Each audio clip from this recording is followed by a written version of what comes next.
नमस्कार, मी राधा स्वागत करते तुमचं राधाज मॅजिक किचन या आपल्या यूट्यूब चॅनलवर। तर आज आपण पाहणार आहोत गुढीपाडवा स्पेशल टम्म फुगणारी पुरी कशी बनवायची। या पद्धतीनं जर तुम्ही पीठ मळून घ्याल तर 100% एक आणि एक ही पुरी फुगणारच।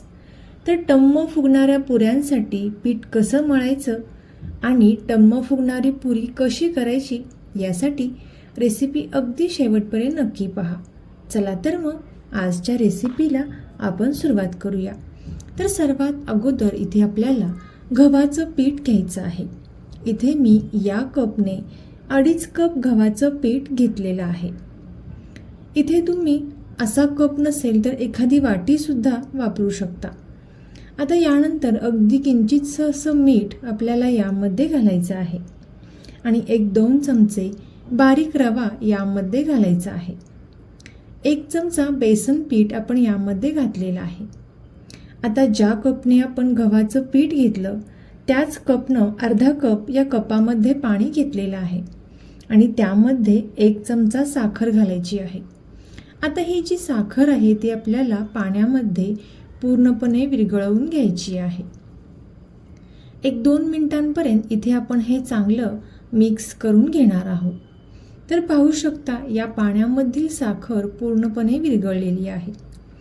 आता यानंतर इथे आपण हे जे पीठ आहे घेतलेलं ते चांगलं मिक्स करून घेणार आहोत, जेणेकरून रवा, बेसन आणि मीठ हे छान चांगलं मिक्स होईल। आता हे मिक्स केल्यानंतर आपण जे पाणी तयार करून घेतलेलं आहे ते संपूर्ण पाणी आपल्याला यामध्ये ओतायचं आहे आणि हे चांगलं मिक्स करून घ्यायचं आहे।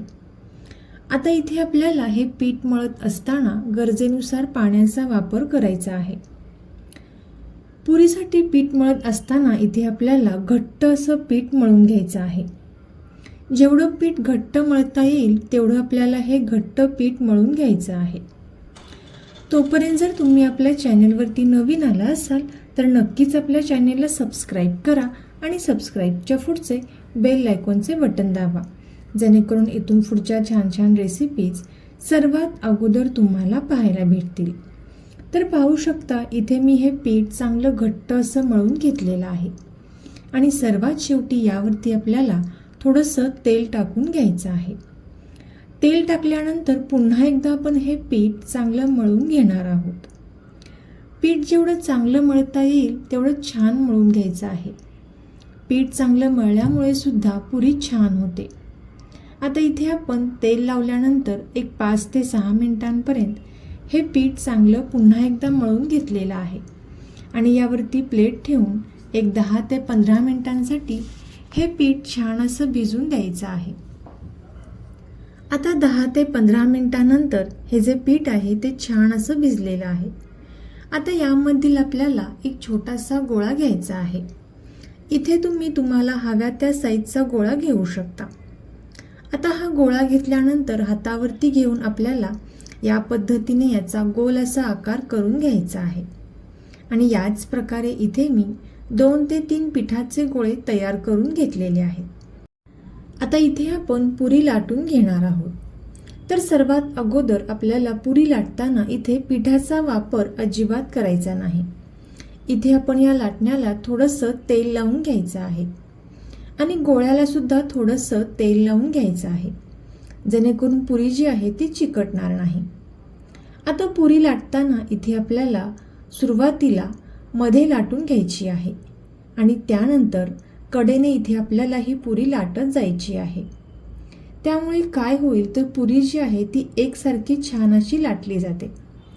जर मध्ये पुरी जास्त लाटली गेली तर पुरीही फुगत नाही आणि त्याचे काठ आहेत ते जाड राहतात। यासाठी इथे आपल्याला काठ छान असे लाटून घ्यायचे आहेत।